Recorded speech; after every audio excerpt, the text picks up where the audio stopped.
는 하나님 말씀은 누가복음입니다. 누가복음 5장 1절에서 11절까지 말씀 보겠습니다. 누가복음 5장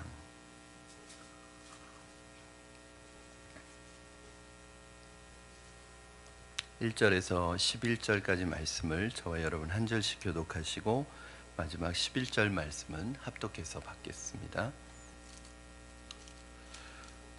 무리가 몰려와서 하나님의 말씀을 들을새 예수는 게네사렛 호숫가에 서서 호숫가에 배 두 척이 있는 것을 보시니 어부들은 배에서 나와서 그물을 씻는지라. 예수께서 한 배에 오르시니 그 배는 시몬의 배라. 육지에서 조금 떼기를 청하시고 앉으사 배에서 무리를 가르치시더니 말씀을 마치시고 시몬에게 이르시되 깊은 데로 가서 그물을 내려 고기를 잡으라. 시몬이 대답하여 이르되 선생님, 우리들이 밤이 새도록 수고하였으되 잡은 것이 없지만은 말씀에 의지하여 내가 그물을 내리리이다 하고 그렇게 하니 고기를 잡은 것이 심히 많아 그물이 찢어지는지라. 이에 다른 배에 있는 동무들에게 손짓하여 와서 도와달라 하니 그들이 와서 두 배의 채움에 잠기게 되었더라. 시몬 베드로가 이를 보고 예수의 무릎 아래에 엎드려 이르되 주여 나를 떠나소서 나는 죄인이로소이다 하니 이는 자기 및 자기와 함께 있는 모든 사람이 고기 잡힌 것으로 말미암아 놀라고 세베대의 아들로서 시몬의 동업자인 야고보와 요한도 놀랐습니다. 예수께서 시몬에게 이르시되 무서워하지 말라. 이제 후로는 내가 사람을 취하리라 하시니 그들이 배들을 육지에 대고 모든 것을 버려두고 예수를 따르니라. 아멘. 아멘. 오늘날 많은 사람들이 이제 종교다원주의의 영향으로 예수 그리스도를 하나님으로 보지 않는 그런 경향들이 있습니다. 뭐 종교다원주의가 뭐 어제 오늘 일은 아니고 벌써 오래전부터 시작된 것인데 요즘에 와서는 그것이 더 강해서 심지어는 교회 안에서도 성경을 볼 때도 그렇게 보는 경향들이 많이 생겨나고 있는 것이 좀 우려스럽습니다. 예수님의 하나님 되심을 인정하지 않고 예수님을 단지 부처나 공자나 마호메가 같은 역사상에 등장했었던 세계 4대 성인의 한 분으로 보는 그런 경향들이 있습니다. 사람들은 신을 추구하지만 자신의 정욕과 욕심에 따라서 만들어진 신을 추구합니다. 우리가 21세기가 되면 21세기는 과학이 더 발달하고 과학이 최첨단을 걷게 되고 그래서 사실은 점점 어떤 영적인 것 또 신적인 것에 대해서 사람들이 무관심하게 될 것 같지만 또 그렇지 않습니다, 여러분. 21세기는 또 어떤 분은 영성의 시대라고 말할 정도로 과학은 발달하고 과학은 발전할지 몰라도 최첨단을 걸을지 몰라도 사람들 마음속에는 근본적으로 이 영적인 기능이 있기 때문에 이거에 대한 갈급함은 더 심해진다는 거예요. 그래서 자꾸 신비한 것을 찾게 되고 자꾸 뭔가를 체험하게 되고 그래서 아이러니하게 과학이 발달할수록 무속신앙이 더 성행하고 과학이 발달할수록 신비주의가 더 성행하는 이유가 사람들 안에 있는 그 갈급함을 채워주지 못하는 것이 때문에 그렇습니다. 그들은 사실은 신을 추구하지만 그 신이라는 것은 진짜 참다운 하나님이 아니라 자신들이 만들어낸 자신의 욕심과 야망을 이루어 줄 신을 찾고 있는 거죠. 그러나 하나님이신 예수님을 진정으로 만나게 되면 사실은 그런 것들이 중요한 게 아니라는 걸 알게 됩니다. 정작 신을 찾고 영성을 추구하지만 진짜 하나님이신 그리스도를 만나지 못하는 수많은 사람들. 그런데 우리가 예수님을 만나게 되고 하나님이신 예수님을 만나게 되면 그 하나님이신 예수님을 만나는 그 순간 우리 그 경이로움과 그 하나님의 권능 앞에 엎드러질 수밖에 없다는 거예요. 우리가 너무 예수님을 친근하게 생각해서 무슨 예수님을 동네 옆집 형아처럼 생각하는 경향이 있는데 물론 예수님이 친밀하고 우리의 친구시죠. 그러나 예수님을 너무 그냥 인간적인 부분만 부각하는 것도 사실은 문제가 있어요. 예수님의 인간됨에서 우리에게 주시는 메시지가 분명히 있지만 예수님의 인간성만 인성만 너무 부각하게 되면 하나님이신 예수님의 그 권능 우리가 느끼지 못할 수 있습니다. 저는 예수님, 이 성자 하나님은 정말 신비로운 분인 것 같아요. 하나님을 우리가 눈으로 볼 수 없는 하나님, 그래서 눈으로 볼 수 없는 하나님이기 때문에 늘 하나님은 말씀을 통해서 자신을 계시하시잖아요. 그 말씀으로 계시하시는 눈에 보이지 않는 하나님이 눈에 우리가 직접적으로 눈에 볼 수도 있고 만져볼 수 있는 그 말씀이셨던 그 하나님, 말씀으로 계시됐던 그 하나님이 이제는 우리가 직접 눈으로 보고 만질 수 있는 육신을 입은 하나님으로, 예수님으로 우리에게 오신 분이 바로 예수님이시잖아요. 구약에서 아무나 하나님을 볼 수 없었습니다.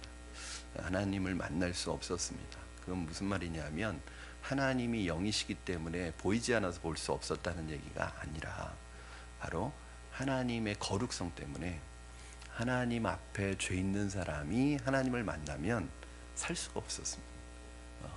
살아날 수가 없고 견뎌낼 수가 없는 거죠. 그래서 구약에 있는 사람들 중에 누구도 하나님을 보여달라고 그러는 사람은 없습니다. 하나님을 만나게 해달라고 그러는 사람이 없어요. 오히려 여러분 기억하실지 모르겠지만 모세와 백성들이 시내산 안에 머물 때 백성들이 뭐라고 요청을 해요? 절대 하나님을 우리가 직접 만나지 못하게 해달라. 모세 네가 하나님 만나고 우리는 우리와 너 하나님 사이에 모세 네가 하나님을 만나고 우리는 하나님 만날 수 없다. 그렇게 얘기하잖아요. 구약에 있는 사람들은 하나님을 보여달라고 하지 않습니다. 왠지 아시죠? 죽으니까. 사실은 그래서 특별히 하나님을 만나는 사람을 직분으로 세워놓은 사람이 대제사장이에요.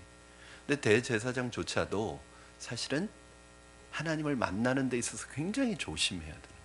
하나님을 만나는 데 있어서 굉장히 주의를 기울이지 않으면 하나님을 예배하러 만나러 들어갔던 그 장소가 그의 무덤이 될 수 있어요. 그러니까 죽음의 장소가 될 수 있는 거예요. 예배의 장소인 성막이. 그러니까 늘 자신을 살펴야 돼요. 그래서 1년에 한 번 대속죄일에 하나님을 만나는 지성소로 들어갈 때 이 대제사장은 자기의 먼저 죄를 속죄해야 됩니다. 안 그러면 안 돼요. 그렇게 만날 수 없는 하나님, 그렇게 거룩한 하나님, 아무나 볼 수 없었던 하나님이, 말씀이신 하나님이 인간의 눈으로 볼 수 있고 만질 수 있는 모습으로 이 땅에 오신 분이 바로 예수님입니다. 어느 날 빌립이 예수님에게 그런 요청을 합니다. 예수님, 주님, 하나님 아버지를 보여주십시오. 그랬더니 예수님 뭐라고 그러세요? 나를 본 자는 아버지를 본 것과 같다. 나를 본 자는 아버지를 보았다 이미. 왜 그럴까요? 예수님이 하나님의 본체시고 하나님의 동등됨입니다. 하나님의 근본 본체시기 때문에 예수님이 곧 하나님이시고 예수님을 본 자는 하나님을 본 것과 같이. 무슨 말이냐면 보이지 아니하시는 영이신 하나님이 인간의 눈으로 볼 수 있고 손으로 만질 수 있는 육체로 오신 분이 바로 예수님이라는 거예요. 여러분 과거에 구약의 하나님을 만나면 다 죽는 줄 알았어요. 그럴 수밖에 없어요. 왜? 그 하나님의 영광 앞에 설 수 없는 거예요.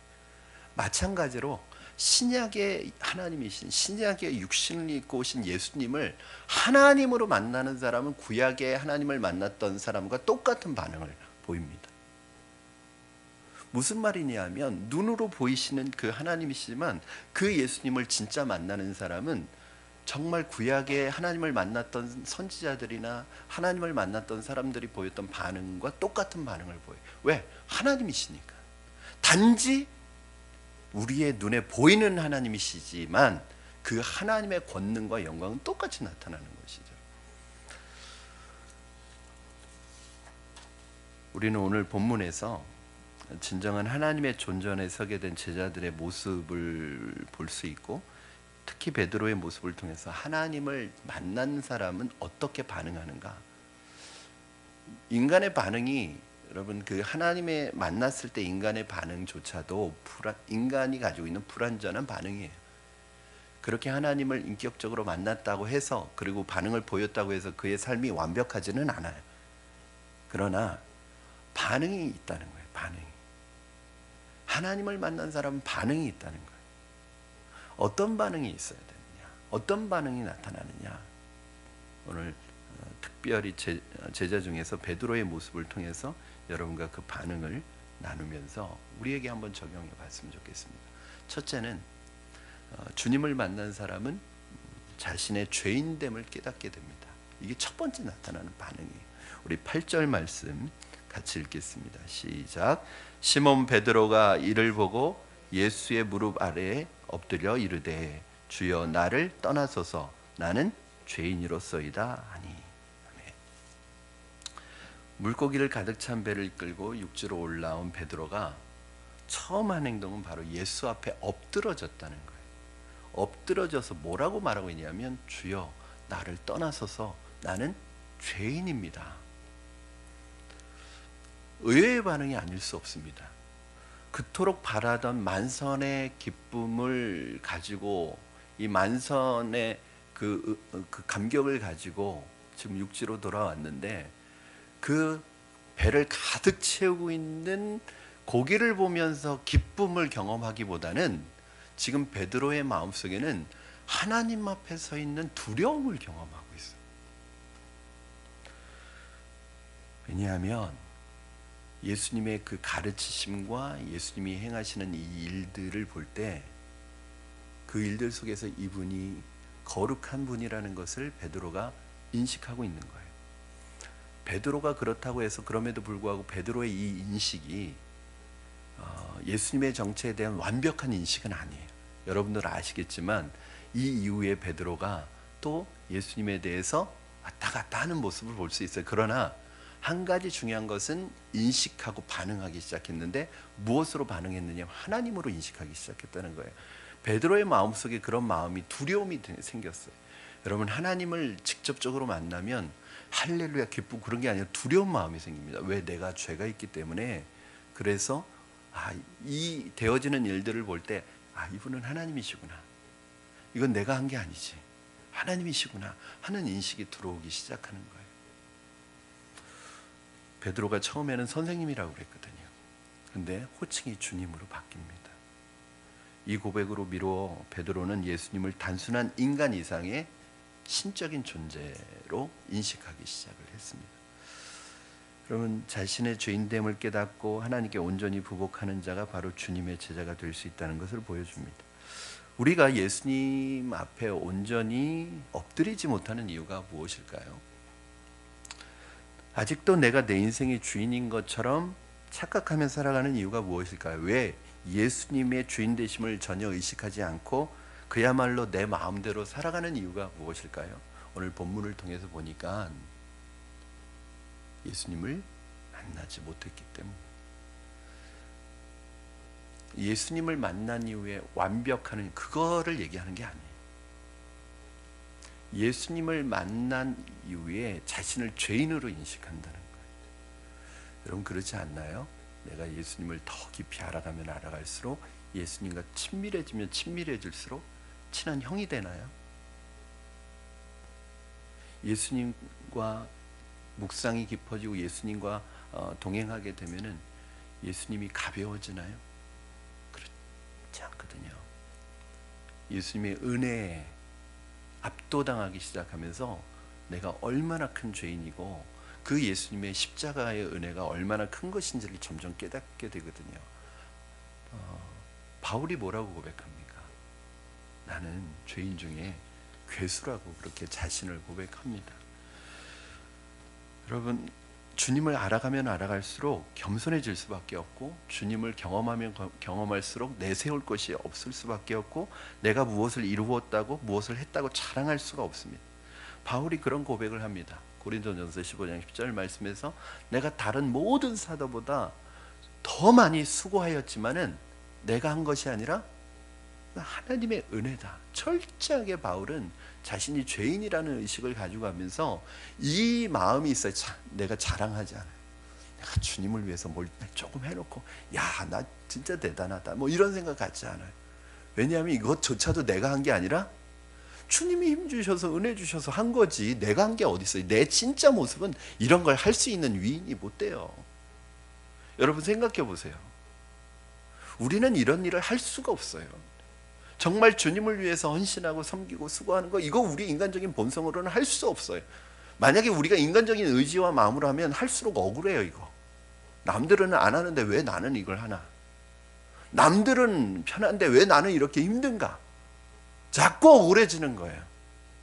그런데 그런 마음이 안 생기는 건 뭐냐면 이게 내가 힘이 있어서 내 힘으로 하는 게 아니라 정말 주님이 주시는 은혜로 하는 거예요.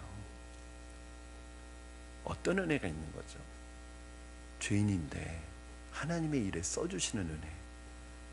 내가 정말 죽을 죄인인데, 바울은 정말 죽을 죄인인데 하나님이 살려주셔서 하나님의 일에 써주시는 그 은혜가 바울에겐 늘 있었어요. 그래서 늘 자기의 사도됨을 굉장히 프라이드를 가지는 게, 그게 자랑이 아니라 내가 이런 자격이 없는 사람인데 이런 일을 하고 있는 것에 대한 감사가 늘 있는 거죠. 저와 여러분에게 철저한 회개와 철저한 엎드러짐이 있기를 바랍니다. 우리 세계관이 바뀌기를 바랍니다. 내 인생의 주인의 자리가 바뀌어야 합니다. 베드로가 잡힌 이 잡은 고기를 보면서 인생의 성공이나 야망을 꿈꾸지 않았습니다. 야, 이 배가 이렇게 많이 고기가 잡혔으니까 예수님과 동업해서 한몫 차리겠다, 이런 생각하지 않았습니다. 일반적인 사람이라면 그렇게 생각할 거예요. 아, 주님 때문에 내가 성공하고 주님 때문에 잘 됐으면, 주님 때문에 주님 이용해서 내 인생의 꿈과 성공을 한번 이뤄보리라, 그런 마음 가질 거예요. 그런데 베드로가 진짜 하나님을 만났다는 것은 뭐냐면 두려워지기 시작했다는 거예요. 여러분, 내가 주님으로 인해서 주님의 복이 임하고 주님 앞에서 내 삶이 하나님의 은혜로 삶이 열리고 길이 열릴 때 두려워할 줄 알아야 합니다. 그래야지 망하지 않는 거예요. 오히려 주님 앞에 두렵고 떨리는 마음으로, 경외하는 마음으로, 주님을 의식하는 마음으로 살아가는 저와 여러분 되기를 바랍니다. 두 번째는 예수님을 만나게 될 때, 주님을 만났을 때 나타나는 반응, 말씀에 순종하게 됩니다. 우리 5절 말씀 같이 읽겠습니다. 5절 시작. 시몬이 대답하여 이르되 선생님, 우리들이 밤이 새도록 수고하였으되 잡은 것이 없지만은 말씀에 의지하여 내가 그물을 내리리이다 하고. 아멘. 예수님께서 베드로에게 깊은 데로 가서 그물을 던지라고 말씀하십니다.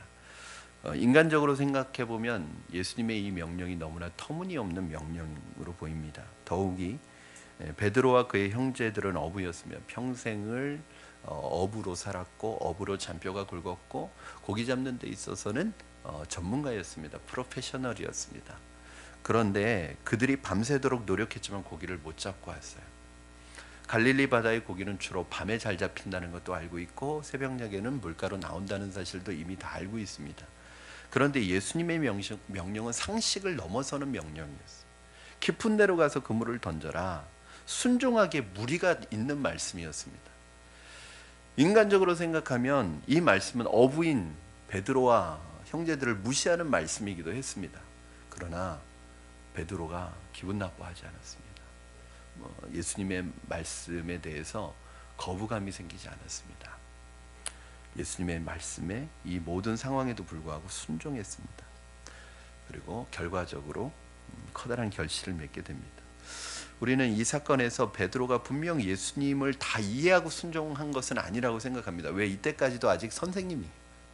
그렇죠, 선생님이에요. 그러니까 베드로가 순종할 때 예수님을 다 이해하고 순종한 것은 아니었습니다. 그렇다면 베드로가 순종하게 되는 이유가 뭔가, 어떻게 그럴 수가 있는가, 이 말도 안 되는 말을 어떻게 순종할 수 있는가.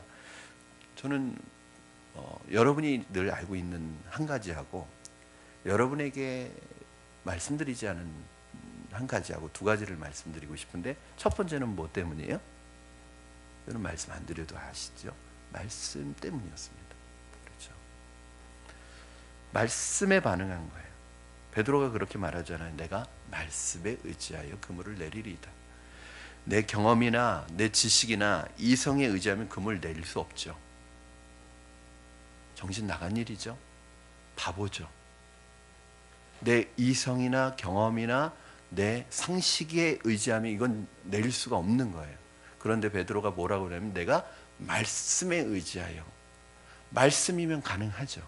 왜냐하면 그 말씀은 천지를 창조한 말씀이죠. 무에서 유를 만들어낸 말씀이죠. 그 말씀이면 가능하잖아요. 말씀이면 되잖아요. 그러니까 그 말씀에 의지할 때 여러분 그렇습니다.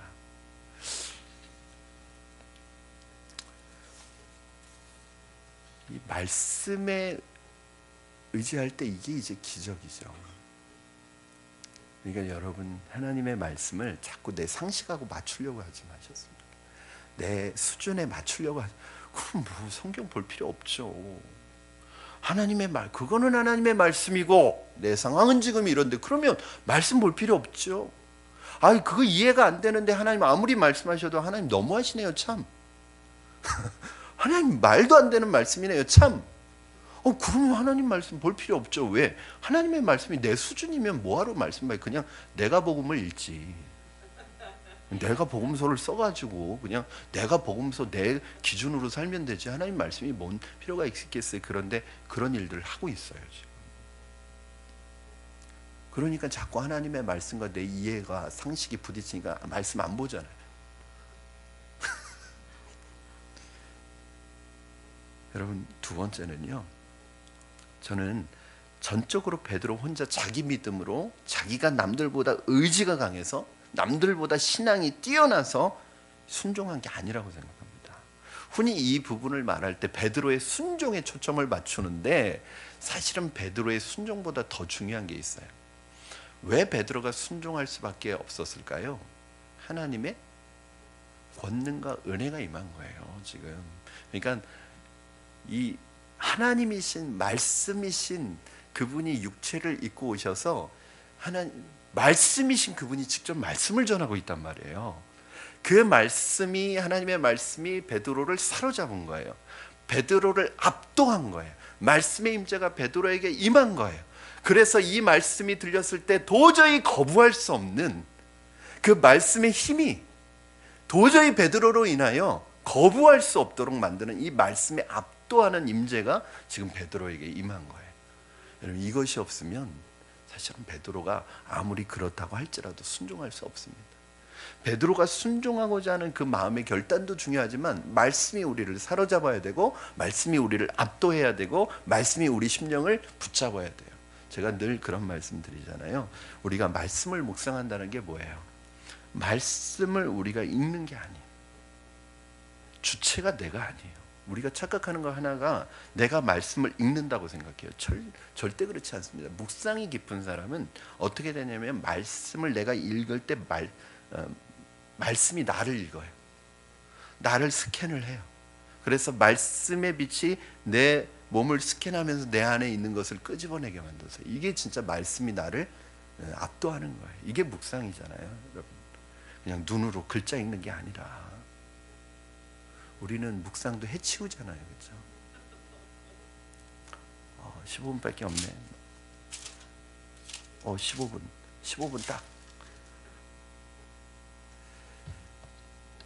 베드로가 의지할 수밖에 없었던 이 창조의 말씀, 생명의 말씀이 베드로를 사로잡는, 결국 우리가 깨닫게 되는 것은 하나님의 말씀의 권능과 은혜입니다.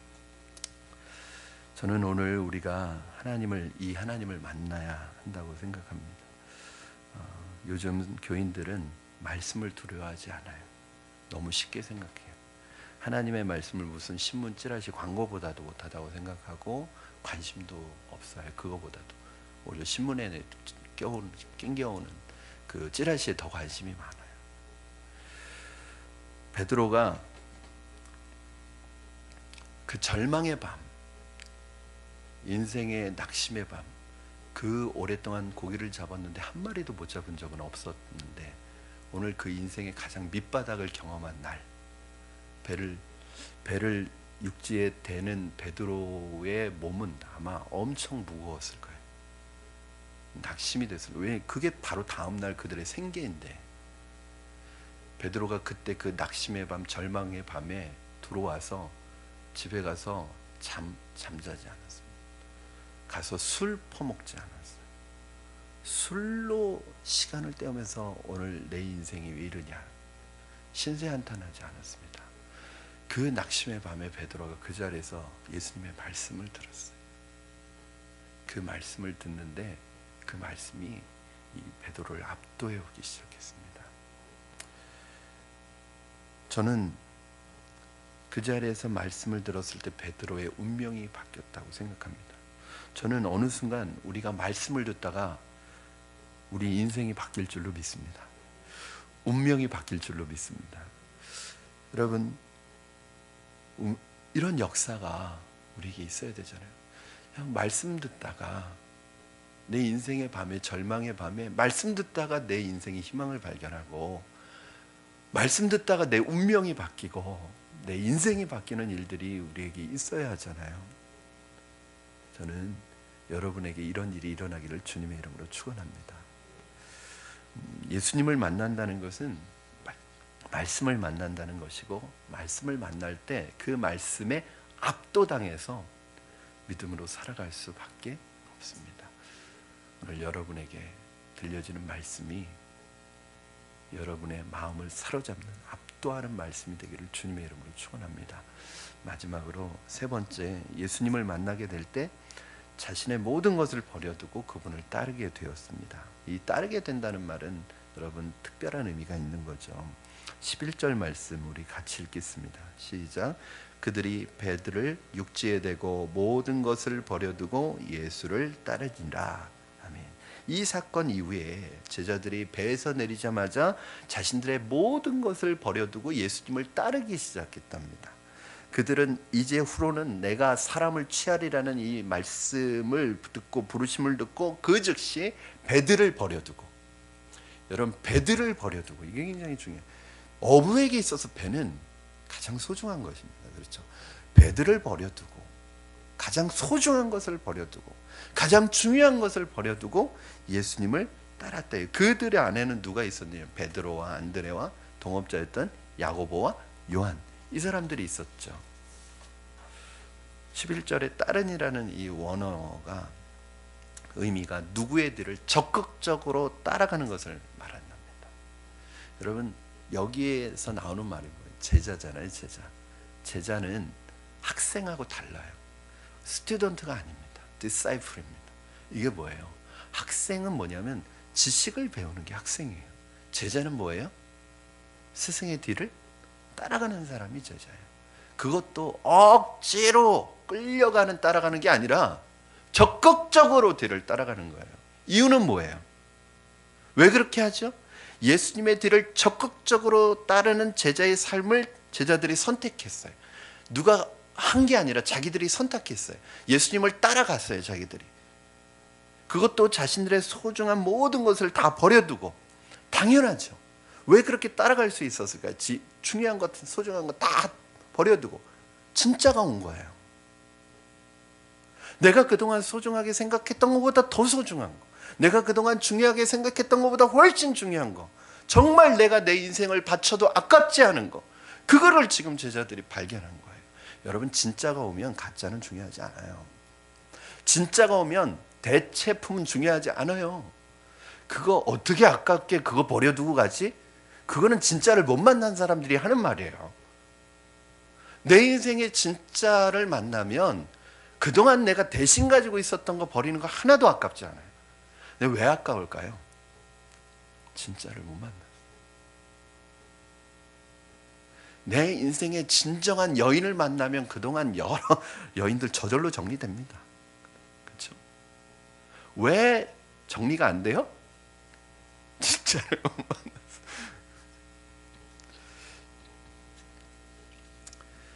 예수님을 만나고 나니까 전혀 미련이 생기지 않았습니다. 왜? 의미가 없어졌습니다. 여러분 전능하신 하나님의 임재, 전능하신 주님을 온전히 만나게 되는 사람은 이전의 모든 것들을 배설물로 여기고 오직 주님만 따르게 되는데, 전능하신 주님을 만나는 자는 인생관이 바뀌게 됩니다. 여러분 예수님 만나서 인생관이 바뀌셨습니까? 네. 이게 바뀌어야 하죠. 이전에 그들의 삶은 갈릴리 호수에서 고기 잡는 것이 그들의 삶. 아침에 일어나서 그물 수리하고 정리했다, 고기 잡으러 나갈 준비했다가 밤에 고기 잡으러 나가서 새벽에 들어와서 또 그거 정리하고, 이게 그냥 그들의 삶의 전부였습니다. 낳고 살고 죽는 것, 이 사람 쳇바퀴 도는 이 삶이 그들의 삶의 전부였습니다. 그러나 이제 그들은 인생의 주인이자 천지를 지시는 하나님을 만나게 되었을 때 삶의 의미가 바뀌기 시작을 했습니다. 여러분 이렇게 친정 예수님을 만나는 사람은 인생의 의미가 달라지고 하나님을 위해 사는 삶으로 바뀌어지게 되는 것입니다. 여러분 어떻습니까? 예수님 때문에 이제는 내 보물 우선순위 리스트가 바뀌었습니까? 지금까지 내가 중요하게 생각했던 것이 이제는 더 이상 중요해지지 않았습니까? 예수님 때문에 이제 더 이상 미련이 생기지 않으십니까? 아니면 나는 여전히 세상적인 리스트를 가지고 세상적인 기준이 더 소중하고 세상의 것에 대한 미련을 여전히 가지고 있습니까? 왜 그럴까요? 예수님을 만나지 못했기 때문입니다. 예수님을 만나면 아까도 말씀드렸듯이 내 인생관이 바뀌게 되어 있습니다. 여러분, 내 인생관이 한 번 바뀌어서 그걸로 끝나면 얼마나 좋겠어요? 저는 주일에 말씀드렸던 것처럼 바뀐 태도가 유지가 돼야 돼요. 인생관이 바뀌었는데 나중에 또 세상관으로 또 바뀌면 그거 아무 의미가 없는 거죠. 사랑하는 여러분, 말씀을 정리합니다. 베드로를 포함한 제자들은 예수님을 만난 이후에 그들의 삶의 인생의 의미가 바뀌었습니다. 그들은 주님을 만나게 되었을 때 내가 누구인지를 알게 되었을 뿐만 아니라 말씀에 순종했을 때 내 삶이 얼마나 풍요롭고 풍성해지는지 알게 되었습니다. 그분의 음성에 순종했을 때 놀랍게 변화되는 자신의 삶을 보게 되었습니다. 내 인생 전부를 주님께 맡기고 주님을 따라가게 되었습니다. 저는 저에게도 이런 경험이 있고요. 분명히 안 그랬으면 제가 주님을 위해 살리라 약속하지 않았을 것이고 여러분에게 또 이런 시간들이 있었을 거예요. 그것이 단순히 수련회 때 잠깐 은혜 받고 그냥 의미 없는 고백을 했던 게 아니라 여러분의 인생 속에 정말 주님을 인격적으로 만나고 주님을 만나고 그 주님의 임재 앞에 압도되는 그 마음 앞에 주님, 내가 주님을 위해서 살겠다고 고백했던 적이 있었을 거예요. 그럼 그 고백대로 살고 있습니까? 저한테 물어보는, 야, 김 목사야, 너 그 고백대로 살고 있냐? 그럼 남 지금 뭘 위해서 살고 있나? 제가 그랬잖아요.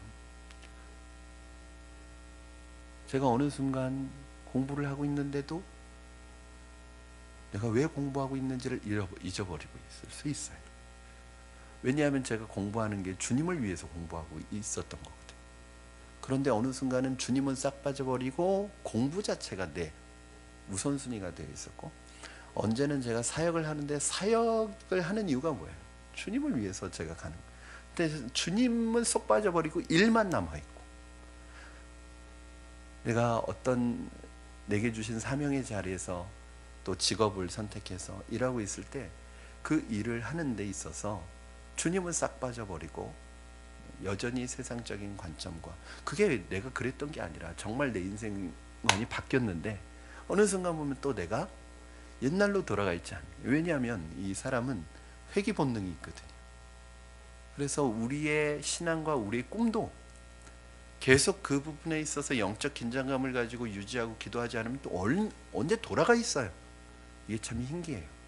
그러니까 우리의 신앙이라는 게 막 그 종교를 가진 사람들처럼 수도하고 돌을 닦으면 점점 막 성인이 되고 이런 게 아니에요. 그냥 어느 순간 보면 뒤에가 있어 또. 왜 그럴까요? 전 두 번의 만남이 있어야 돼요. 첫째로 예수님에게 내 전인격이 드려지는 이 인생이 바뀌는 만남이 있어야 되고, 두 번째는 날마다 바뀌어진 인생 속에서 걸어가면서 만나야 되는 주님이 있어야 된다고 생각합니다. 사랑하는 여러분, 그런 인생의 축복이 여러분에게 있어서 예수님을 만날 때 일어나는 이 놀라운 반응과 변화들이 저와 여러분의 삶에 주님의 제자로서 살아가는 데 있어서 나타나고 고백되어지기를 주님의 이름으로 축원합니다.